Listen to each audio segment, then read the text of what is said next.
Richard Branson rents a tank and he drives a tank crushing cans of cola and throwing out virgin cola to everybody. It was a spectacle. And then as soon as this happened, dude, Coca-Cola took notice. They went all hands on deck.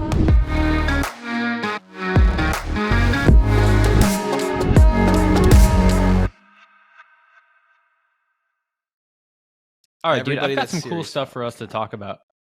Yeah, let's go. Business wars. I want to tell you a story about my favorite rivalry between two companies. You ready? Let's hear it. I'm ready. My boy, Sir Richard Branson, is my favorite business owner / billionaire. He is who he is. He's the billionaire that everybody wants to be. He's the billionaire that every billionaire wants to be like. That's who he is. Yeah. And Sir Richard takes on these crazy projects. It's kind of what he's known for. And I love him for it. I've read all his books.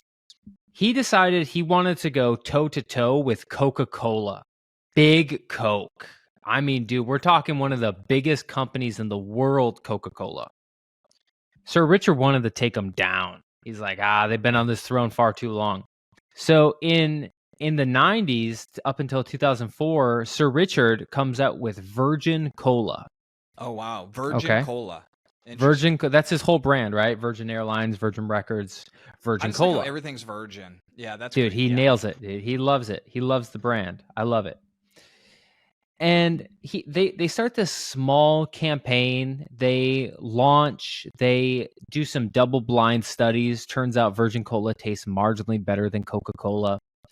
They're getting a little bit of traction in the UK. Coca-Cola notices them, but they don't think much. They think they're just a small little play. It's nothing we have to worry about. They've got big eyes, and Virgin's trying to take Big Cola down. And so the first thing they do is they start launching heavily in the UK.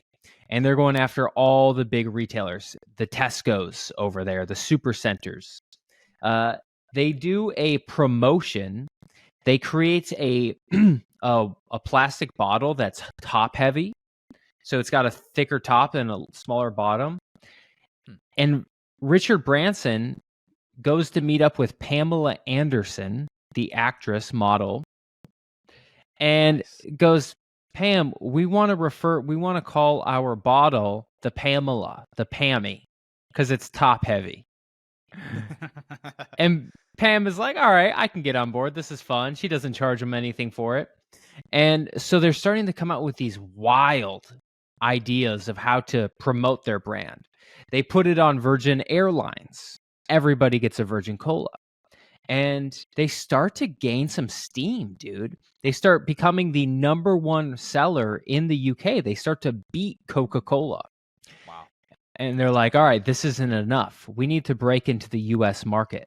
In early, I want to say it was either 2000, maybe right around 2000, Richard Branson rents a tank, like a literal tank. He lines Times Square in New York with cans of Coca-Cola, like tracks. And he drives a tank down Times Square, crushing cans of cola and throwing out virgin cola to everybody. He made a massive scene, dude. Like crazy scene. Dude, and then that's a spectacle. Dude, it was a spectacle. And then as soon as this happened, dude, Coca-Cola took notice. Bro, they went all hands on deck. So the first place that they had a ton of success in UK, Virgin did. And so Coca-Cola they created a special SWAT team. And they sent them to the UK. And they started approaching every single retailer, Tesco's and supercenters and grocery centers. And they started giving them extremely cheap pricing on Coca-Cola. Like here's the cheapest price you'll ever get, but you can't sell Virgin. Then they went to all the smaller retailers, all the little shops, and they said, hey, we're going to keep cola here. We're going to keep the fridge that we gave you, because they always have those branded fridges that are given to them by cola. Yeah. But if you sell virgin cola, we're going to take back our fridge and you can't sell Coke. And so, dude, Coca-Cola started going after them and basically just throat punching every retailer and demanding them to either remove virgin cola or Coca-Cola is pulling out. And Coca-Cola is huge. Like, nobody wants to lose that. It's not just Coke. It's like all these drinks, all of this candy, food, the whole thing. And Virgin Cola finally admitted defeat and that they couldn't keep up. Yeah, I kind of know the conclusion of that because I've never heard of virgin cola. Exactly. Yeah. I love that Coca-Cola's response was, let's get the war generals together and let's fucking go on the offense. Dude, they went offense hard, bro. So Richard Branson left a couple learning lessons from this on what I was reading. And he said, the only thing we really had going for us was our product was marginally better at best. And maybe we had some good gimmicks in marketing. But what he learned is if you're going to go toe to toe with a giant, the thing that you're offering has to be far, far better of a product. It has to be so much better that you can take them down. But unless it's that, don't go against somebody with that deep of pockets with that much market share. Wow. It sounds like Richard Branson was more flash. He was more sizzle than steak. Definitely. Yeah. Yeah. He was. And I mean, it's Coke. I mean, how good can cola ever be? That I wonder if that's around the same time they really went all in on the polar bears, the Coca-Cola polar bears and that whole thing. Cause you got to win over the families, you got to win over the kids. You got to get them like that warm, fuzzy feeling when you crack open a Coke. I don't, dude, that to go after just Coke. I wonder his idea, such a big thinker. He's like, let's just go for the big dog.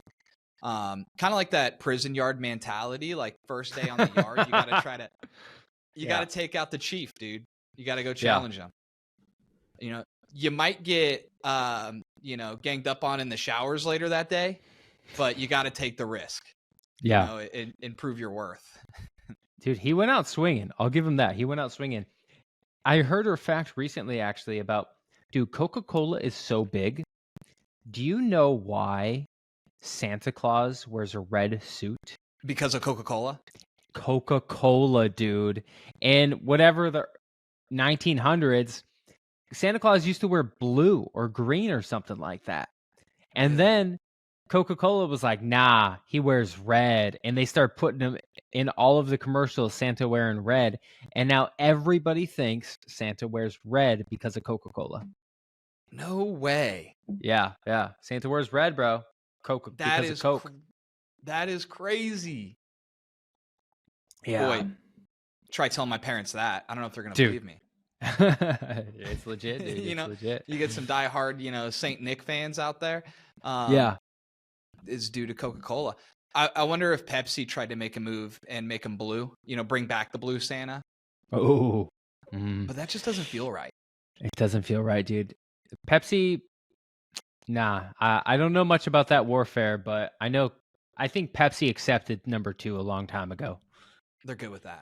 They're good with number 2, dude. As long as they don't bump down the 3. RC Cola or Sam's Club, they don't want that. Yeah. Dude, what year was all this taking place? Do you recall? I believe that was 1999. Mm-hmm. Yeah. And then, they ended up going under in 2007. The tank warfare was, I want to say that was 2000 because it was pre 9/11. So you could kind of get away with that stuff. Yeah. No, dude, I have a little story too between 2 retailers. So around that same time frame, it seems like the years between like 2000 and like 2010 were dicey for brands really trying to like go at another company. Just because it's like your media outlet reach and everything is so limited based on commercials, based on paper print. The internet was just starting to become, popularized where everybody was getting on it, different social media platforms. And so I found this really interesting. You had Borders. So Borders is a book retailer, and when Amazon came on the scene, they actually forced Borders to go bankrupt in 2011. And they were one of the larger retailers. They had a lot of brick and mortar. And so basically by Amazon coming out with the Kindle really did them under, because now you can get a book right to your device and I don't need to go out and get it. You know, you can just download that thing. And so, you know, how do you pivot when you're so ingrained into book or brick and mortar, especially in the book selling game? You know, it's hard to compete with that. And so you basically just have to surrender. You know, it's similar to like, you know, Toys R Us and Kmart, these other ones that are just like, they were once the largest brick and mortar retail stores for those type of products, just go straight out of business. And you really can't do nothing about it. It's almost like a tsunami's coming, you know? And that's what I picture what Amazon was at that time. And, you know, the ebook, the Kindle really did it. And, you know, Borders failed to develop an effective online presence at that time. It's almost like you're just scrambling. And so you see how Amazon built out the infrastructure first prior to, you know, really pushing people out of business. Whereas you see Russell Branson's like, well, I got a product. I got a popular name. Let me just throw it out there and just see if we can get some attention. And so looking at the two different strategies, I think about nowadays, how are different types of drink companies really pushing themselves out there? And a lot of it's through social media influence and those small, like, you know, micro influencers that have certain niches of people and just going direct to those influencers to push a product. That's what I noticed now with like Prime, the Prime drink. Me personally, dude, I tried it. Way too sweet. It was like, I didn't even want to finish the bottle. It kind of made my stomach upset. I don't know if you've tried it yet. No. But I see it everywhere, you know? Yeah. And so it's like they popularize it amongst, you know, the kids, amongst the influencers, and they just pay to put the brand in front of people. And so now it's like, as a big company like Coca-Cola, or you got Pepsi, who have like Propel and Gatorade and those type of companies, they're forced to just try to outmarket them at that point. But I think it comes down to the channels which you market. So it's kind of interesting because Prime is only popular, maybe not only, but mostly popular among kids. And I would imagine that those are the easiest to influence, but they're also the lowest decision makers. So the best things to sell kids are cheaper products that are expendable, because you need to keep buying them. And that's something that like a lot of businesses have learned and just mastered, is the advertising kid market. And like you look at Prime, KSI, Logan Paul, all these content creators, the influencer gang, dude, most of their channel, most of their subs are kids. And they know this, and they're smart, and they cater to that audience. Yeah, it's no accident that this company became $1 billion company. Yeah, right out of Coca-Cola's playbook. Let's just go after Santa, make him ours. Dude, crazy, huh? Dude, out of everybody, go after Santa Claus. Yeah, it's like everybody knows Jesus, everybody knows Santa Claus, everybody knows Michael Jackson. It's like you got the three. Yep. Yeah, that's exactly right. That's crazy. You can't go in and reinvent Santa anymore. That's done. No, that's done. Probably off the table. Well, I want to tell you about, this is small, and I don't know as much about the feud between it. There was a point where Starbucks was not this Mongol they are today. And do you know who Starbucks' number one competitor was? No. Folgers? Dunkin. Okay, that makes sense. Dunkin. And dude, I still don't know how Starbucks took such a lead. Starbucks is doing like $10 billion in revenue, and Dunkin is doing something like, this was the article I read, maybe it was old, something like 600 million. Wow. Like Starbucks is now 20 to 30 times the size of Dunkin', if not larger anymore. But back in 2007, they were going heavy toe to toe, head to head. And Dunkin' mostly had coffee and donuts. And they didn't have all these frappuccinos, macchiatos, all this stuff. And so Dunkin' came out with a line of lattes and cappuccinos, that whole line. And they said, and they called it the latte, the mocha, that type of thing, or the cappuccino. They didn't call it the venti trenti doca boca that Starbucks does. And they rolled out this ad that said, when you want coffee and not a Fritaliana or something to that effect. And dude, they jabbed hard at them. And I still wonder, so this is something I was thinking about today, was how did Starbucks get such a massive lead on Dunkin'? Because there was a point where Starbucks was smaller than Dunkin'. Mm-hmm. I heard something where Starbucks was so particular about logo placement. Mm-hmm. And they just had this vision that when people are holding a coffee cup, mm-hmm. that they want that Starbucks logo on there. And so I believe it was even it might have been in like, in China or Japan or somewhere over in like an Asian market where they didn't want to put the logo on there because they assumed that they wouldn't adopt the logo. And it was actually quite the opposite. Like they embraced it, and that became more of a status statement of like, I drink Starbucks coffee. And I remember my first time going into Starbucks and ordering something, I asked for a medium, and they were like, "You mean grande?" Like the people working the register are there to check you and make sure that like you're saying it the right way. And that's a culture thing, right? Like you go in there, it is kind of it's a club, right? You're now part of the club when you call it a grande. Exactly. I'll go into now a local coffee shop and I'll say, I'll take a grande. And I'm like, oh, medium, my bad. Like now it's the opposite. Like I'm doing the exact opposite of that. Yeah. And, little things like that. What's the biggest season of them all? Whenever it comes to Starbucks and them drinking Starbucks coffee, it's fall. Idea. Dude, when pumpkin spice comes out. Yeah. Bro, that's like a movement. Like everybody's waiting for the pumpkin spice to get released. I think it comes out in like September, or I remember like the month it comes out. Leading into fall season, you got to get the pumpkin spice latte. Yeah, you have to. And so they like UGG boots, flip phone, like back in the day, and then pumpkin spice latte. Like that was like the starter kit. And so I think it's like little things like that really separate you from that. Yeah. But also culturally on the East Coast, I mean, you find some diehard Dunkin' fans on the East Coast. Something like every block in New York City has like a Dunkin', Does it really? And so you can't get away from it over there.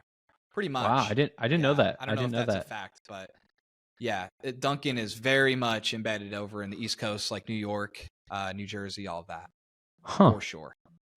That's crazy. Okay. Well, I guess they're a little bit bigger than I thought. Yeah, it looks like Starbucks is doing closer to 30 billion, Dunkin' doing closer to about $1 billion. But dude, why is it that? Because Dunkin' came out in 1948. Why is it that some companies that offer the same product seem to do so much better or worse than an identical competitor? Yeah, it's a good question. And well, I really think it comes down to understanding the consumer. Like, what do they like? What's that experience they want? Something I noticed that Starbucks did early on was, I don't know if it was early on, but their reward points. Like, I got a push notification from my Starbucks app today about get a buy one, get one. And then like, so every time you go in, you scan, you get points towards another purchase. That I think, like for a while on the weekends, me and my wife, we would be like, oh, let's use our points today. And so we would purposely go to Starbucks to use those. I don't know. Dunkin' probably has something similar, but I don't have the app. I've never bothered to get it. I don't either. I don't either. It's just weird that two companies that offer the same product, and if I have to think about it, Dunkin' probably has better products because they're not just drinks. They're drinks and donuts. Starbucks now has sandwiches, but that's a new thing, and I would bet Dunkin' has sandwiches too. Do they? Yeah, they do. Yeah, I mean they got a pretty big menu.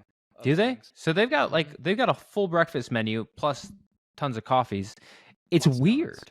Yeah, it's weird that, but there was one of my favorite books actually, Good to Great by Jim Collins, my favorite author. Well, I only read 2 of his books, so I can't say he's my favorite, but he asked the question of why is it that some companies seem to outperform the stock market, the S&P 500, and all of their competitors at such an insane level. And then why is it that some companies seem to go under? Companies like Kodak, who invented the digital camera before anyone else and then shelved it because they didn't want to compete against their film. And the answer that his team came up with was the best companies wash their cottage cheese. Have you heard this line? No, that sounds disgusting. Oh, dude, this is my favorite story. Okay. Actually, I spent a year of my life dedicated to this concept of I'm a cottage cheese washer. So they did this big analysis, and they said, why do some companies seem to outperform everybody else, and why do some seem to do so poorly? Especially when you have the same products, the same market. It's the same. And they discovered the story of a marathon runner who every single day would wake up and train for his marathon. He would eat his breakfast, he'd get out the door and run every single day.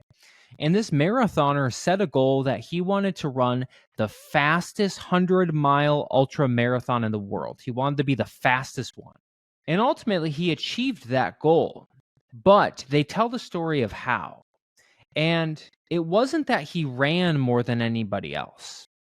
And it wasn't that he wore all these right clothes. But this runner was reading a running magazine and read that if you rinse your cottage cheese off in a strainer, it will get rid of a certain amount of fats and carbs, and then you eat that for breakfast, and you'll have a slightly more sustained, a longer run. And so every single day he would wake up and he would wash his cottage cheese because he believed that it would give him a 1% edge, a gain. And over the course of years, 5, 8 years, that compounds and adds up. And ultimately, he won. He became one of the fastest men in the world. But they tell the story of it probably wasn't the cottage cheese washing that got him to be the winner. But the type of person that pays attention to the smallest little detail of washing your cottage cheese is probably also paying attention to the bigger details like the shoes, the even bigger details like running certain amount of mileage and training and rest. And so the person that pays attention to the tiniest thing definitely pays attention to the big things. And that is the type of person that achieves success because they pay attention to everything and they're obsessive. And the companies that achieve success wash their cottage cheese. And this is we all know the stories of Steve Jobs on how just hyper maniacally detailed he was. Mm-hmm. Biggest company in the world. Washing your cottage cheese. I heard something recently where they say, judge your CEOs not by how they work, but what are their hobbies. Have you heard of that? No, tell me more. Because usually people that are hyper successful people, they're usually successful in other areas. And so if they have good hobbies, then, that means that they're making time and they're diligent with other things in their life too. Mm-hmm. So I think, that the system, the processes, like how you think things through, like focusing on the details. I don't know if I'm going to wash my cottage cheese. That makes me feel weird, but I like the analogy. That's a good analogy. What's funny, you mentioned a fastest 100-miler. There's this guy by the name of Zach Bitters. Dude's a phenom. He's crazy. He was on the Joe Rogan podcast a while ago, but I was listening to David Goggins' book back in 2019, I want to say it was. And so his book was called Can't Hurt Me. And, I'm kind of an ambitious dude. And David Goggins, if you guys aren't familiar with him, just look him up. He's everywhere. But he runs ultra marathons and races. So I decided to get all fired up and go run an ultra marathon as well. And I was living in Phoenix, Arizona at the time. There were a couple of races that were upcoming, and one of them was like a pretty challenging race. But they let anybody who wants to sign up for it compete. Some ultra marathons, you have to prove yourself with like other 100-milers or big races. This one was about 50 miles, I think it was, that I signed up for, 55 miles. And so signed up for it, whatever. I show up to the starting line, and Zach Bitters is there. Oh, that's First pretty ultra sick. marathon ever. Zach Bitters is there. It was like 40 degrees out that morning, maybe a little bit colder. I'm bundled up. I got a couple layers on. I got my backpack full of drinks and stuff like that. Guess what Zach Bitters was wearing? The shortest shorts you can imagine. A tank top, and that was it. And a headband with a light. Yeah, that was it. And so I guess the year prior to that, he had set the course record, and he was going for it again. And so, but this guy, Zach Bitters, actually set the world record for fastest 100-mile on a track. He did it. I don't remember what year he did it, but it was right around that time frame. And so just witnessing someone like that who's so freaking dialed in and like this is their craft. It was crazy because each checkpoint, like when you're running an ultra marathon, they have checkpoints either like every 4 miles or 8 miles or whatever. They're all spaced out throughout the mountain or wherever you're running. And every status update, it was always like the talk of like, how's Zach Bitters doing? Is he on pace? Is he going to break the record? And everybody was talking about it. And so, but that guy, he followed a ketogenic diet. So all fats, and no carbs. And dude's a phenom. I'm sure he washes his cottage cheese. He's a cottage cheese washer for sure. Maybe not that exact thing, but he does. In some ways, he does. Yeah, but that dude's a beast. And there's something about them that really sets them apart from the average Joe. All right, let me tell you about my last business war. This is a quick story. I think a lot of car enthusiasts know this one. What do you know about Lamborghinis and Ferraris? I know they're expensive. Yeah, there we go. So both Italian cars. Yep. Both take the last name of their Italian creators. Enzo Ferrari and Ferruccio Lamborghini. So Ferruccio Lamborghini I believe he was a tractor manufacturer. Lamborghini used to make tractors way back when. And this Ferruccio Lamborghini had purchased a Ferrari sports car, a road car, from Ferrari. And one day when he was driving it, Ferruccio Lamborghini realized that this Ferrari, that the clutch wasn't working as well as it could have.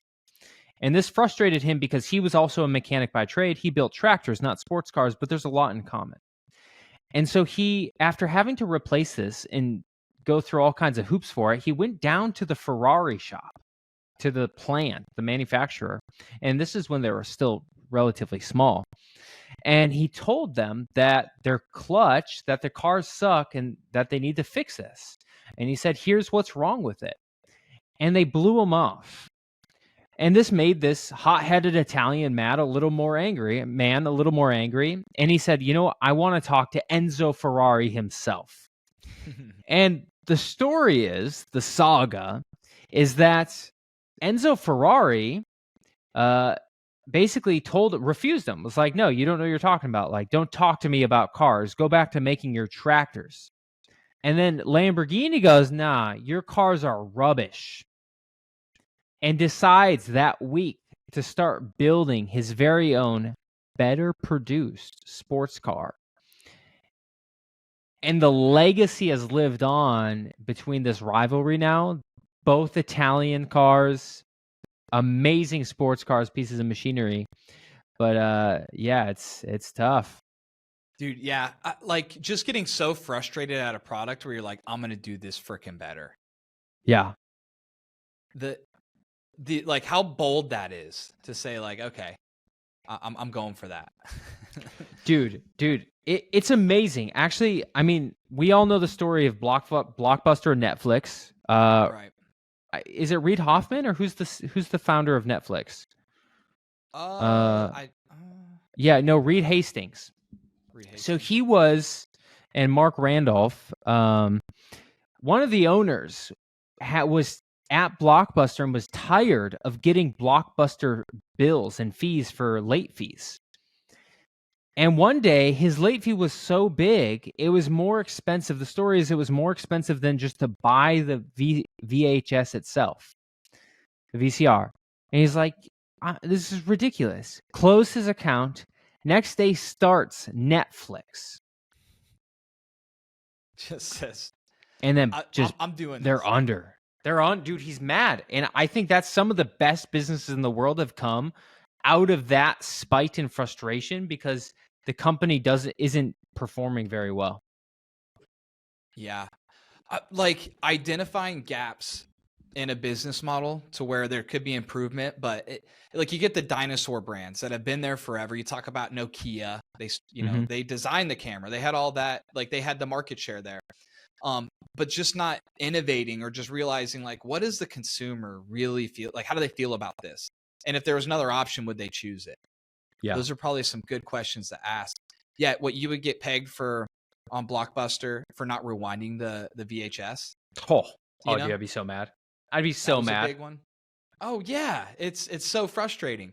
What was it? I know video game rentals. That was a big thing. They were trying to get into that, and I just remember I'd get grounded so many times because I would forget to return a movie or a video game or something. My parents get charged for it. Yeah, those kind of things. Yeah. Like, dude, I think about in business for myself, like a lot of the inspiration that's drove my companies into being successful are from identifying like areas of improvement and realizing the only way I'm going to achieve like what I want, my desired outcome, is if I go do it myself. And so like with growing my real estate brokerage, I knew I'm like, I need to build a brokerage where I wish I had this when I got started. I wish it was something that was available to me and it wasn't. And so that's a lot of the driving factor. I really feel like you have to identify not only an opportunity to push whatever your product is into the market, but also who's your enemy? Like, who are you going to directly compare yours to? Like, who you going after? And so it's super important to have that. Yeah, it's driving, right? Especially if you see them doing well, it makes you better. That's right. Yeah. The competitiveness of it is super important to the degree that you can quickly grab market share based on how driven you are to seeing that succeed. And I think that's apparent in a lot of these stories.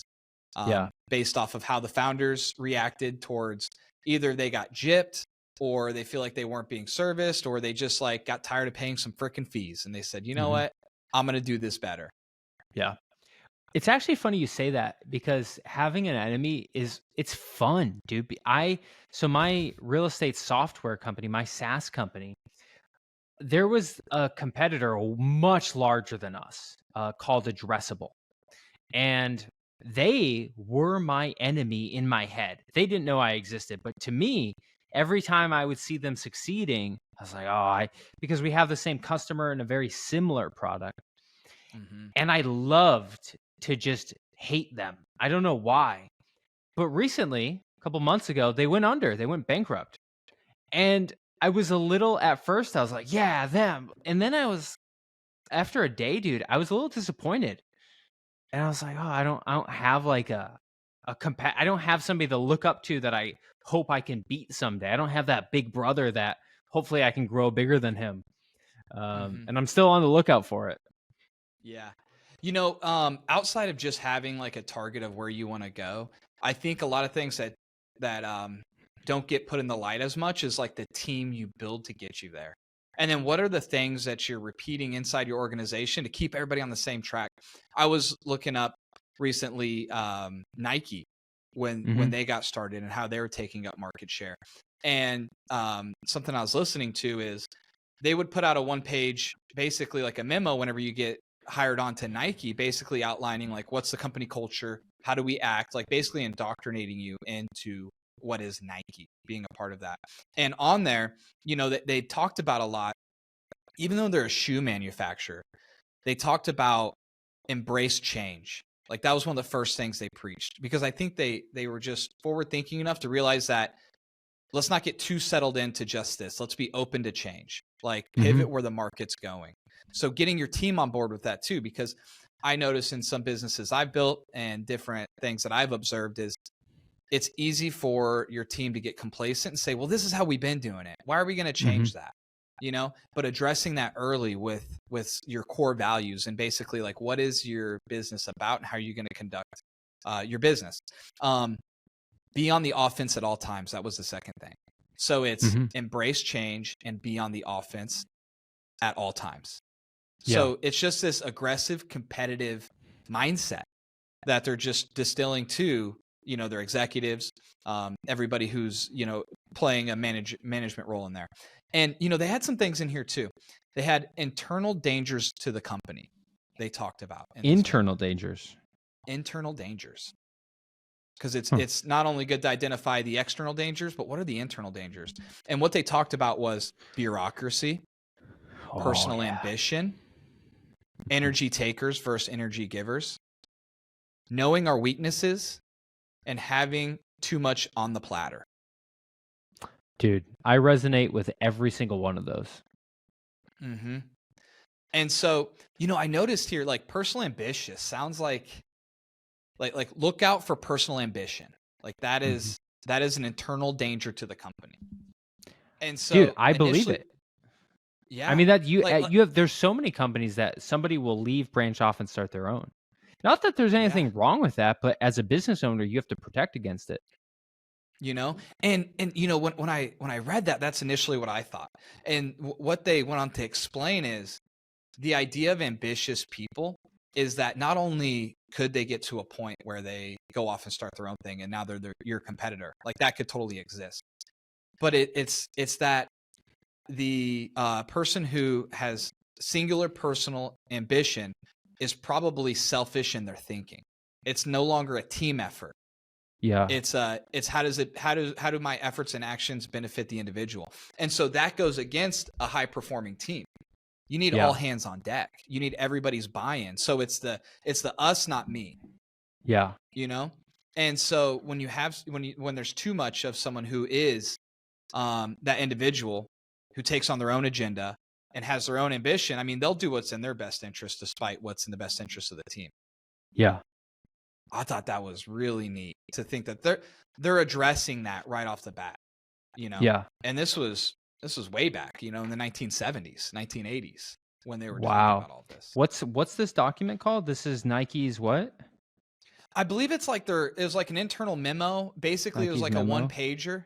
Yeah, it might be called something else specifically, but it was what they gave to, like, when you're interviewing and you get hired on, like this is part of your orientation. They address these things. Have I ever told you that I have a manifesto for working with me that I give to every manager level person? No. Can I share it with you? Because I spent a lot of time on it. I'm quite proud of it. It's pretty intense, dude. Okay.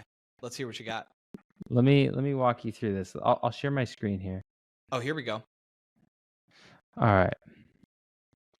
This is my manifesto. Number 1, you must work smart and hard. Your output will be measured against every other person who performs this role across the globe. I think too many people compare their success to too small of a sample size. Yeah. And I want everyone that's a manager or owner level, this is what I'm comparing against, the best in the world. I am comparing them to Michael Jordan in every industry. I love that. Number 2, 100% ownership of the role. Excuses are intolerable. It doesn't mean that shit's not going to go wrong. I expect them. It doesn't mean mistakes won't happen. What this means is when something is broken, they're responsible and the only person responsible for fixing and figuring it out. That's it. You must move mountains to get and keep A+ people. As a manager, our jobs is to have the best talent around us. Their job is the same. Sounds so simple, dude. You got to Google a question before asking someone. If you're going to take up resources from the company to go ask somebody a question, I need you to take 10 seconds and shoot a little Google or ChatGPT off. We copy first, then invent. Nothing is new. Find out what is working for competitors or peers, and we copy them. We rip off and duplicate, and we figure out the best things that are out there, and then we can create around it. You must ask for help. Before taking on any new projects, we will leverage others' failures. Find someone or a resource that has exactly that thing and learn from them. Dude, this is, for example, I have a friend who owns a cleaning company. He's a little bit older, and he wanted to get into hardwood floor resurfacing for gymnasiums, redoing the basketball courts. Found a guy on the East Coast that was a specialist in it, flew him to Hawaii. That guy spent $5-10 grand. That guy trained his entire team, and now they are the only people in Hawaii that can resurface and redo basketball courts, and they charge 20 grand a floor. He spent 10 grand up front, and now they have the skills. You can do that with just about anything out there. And the problem is people don't ask. Talking about too much on the platter, dude, one focus.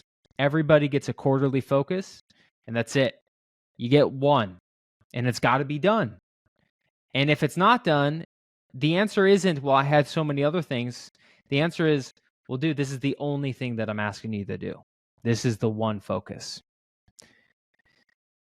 This one, I think a lot of people, they know, but they don't administer into their business. You got to use leverage. How long does it take an apple tree to grow? 20 years. I don't know. Maybe a couple years, probably. I have no idea. Probably 3 years, 2 years. Let's say 3 years. How long does it take to grow 100 apple trees? Depends on how many you plant when you first get started. Let's say you plant 100. Yeah, 3 years. 3 years, dude. Same amount of time. So focusing on high leverage activities. People, money, media, and tech are the 4 pillars of leverage. And so we can't do all the work ourselves. And we either need other people to do it. We need to have money that invests into things and gets us returns.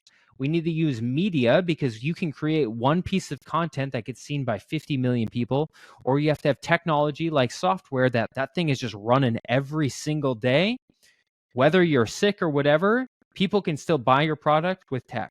Got to operate a lean business. The company that can produce, this is the definition of business efficiency. The company that can produce the same product for cheaper will always win. Meaning, if Apple can create this phone, that's not a good example.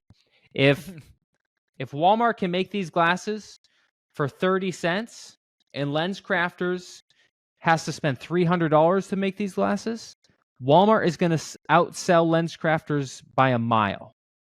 Yeah. The same thing anywhere. Because if I can buy this little wallet for 12 cents versus $14, I'm going to buy it for 12 cents. The company that can produce the same thing for cheaper will always win. And then this is the last one. Whoever's on my team must read and implement the book Traction by Gino Wickman into the daily operations of my business. Nice. Dude, that's solid. It's yeah. Good principles for them to live by. If they run off 7 out of 10 of these, I'm happy.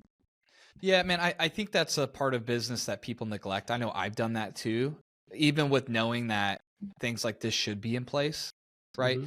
Coming from a military background, I mean, some of the first things you learn are just the basics. Like, yeah, they would force us to learn our chain of command, memorize it, like one of the first assignments. Another one was the creed, like what is your creed?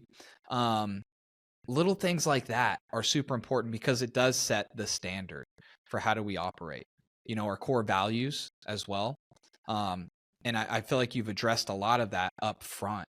And do you get any pushback on those, or do you constantly find yourself redirecting back to those when you are correcting anybody, or like how have you used that as a tool? That's a great question. I roll it out in the beginning, and then I never talk about it again, to be honest. Right. Yeah.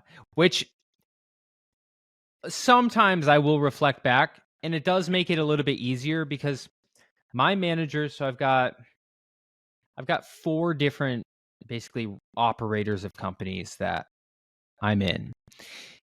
And when we disagree on a decision, let's say we want to build a new specific type of wall for high climb, the climbing gym. Right. And let's say we disagree. I don't think we should. Someone thinks we should. If it's relevant, we might come back and look at these. Or let's say we have somebody who's an A player and they're on the fence of leaving. I might come back and say, we must move mountains to keep A+ players. A players bring in far more revenue than the amount of money they cost. Like if you have someone that's amazing, dude, they cost anywhere, let's just call it from, depending if they're a virtual assistant or in-house, anywhere from $50,000 to $150,000 for my levels of businesses. There's certainly higher levels. But $50,000 to $150,000 for someone that's amazing, they're going to bring in 2, 3, 5, 10x that if you're lucky. Yeah. So. Yeah, it's keeping the exceptional people is super important. Those A players. What was it? Something I heard a clip of Donald Trump talking about his take on good employees. He says the worst employee in your business is a good employee.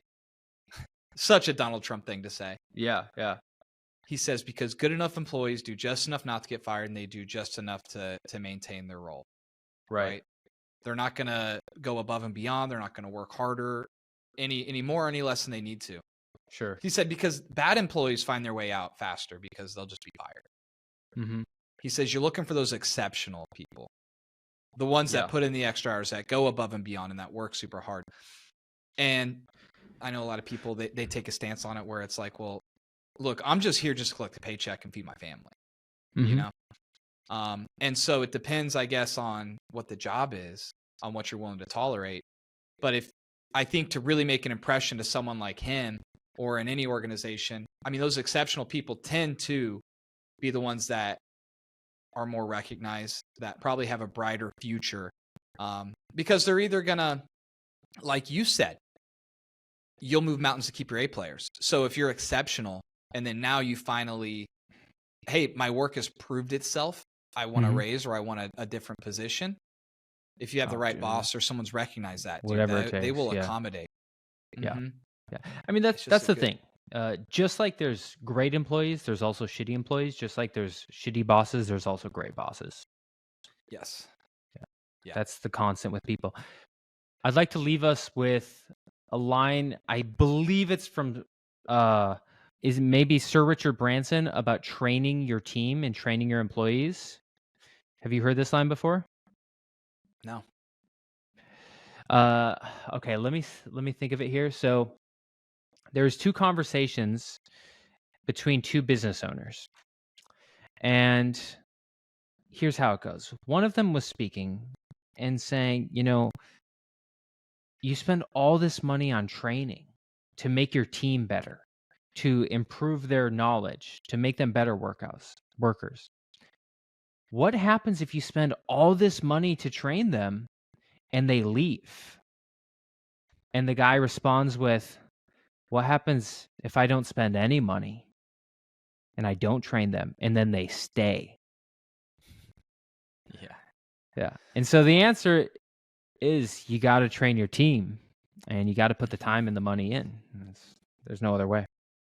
Yeah. No, now that you say that, quote, I have heard that.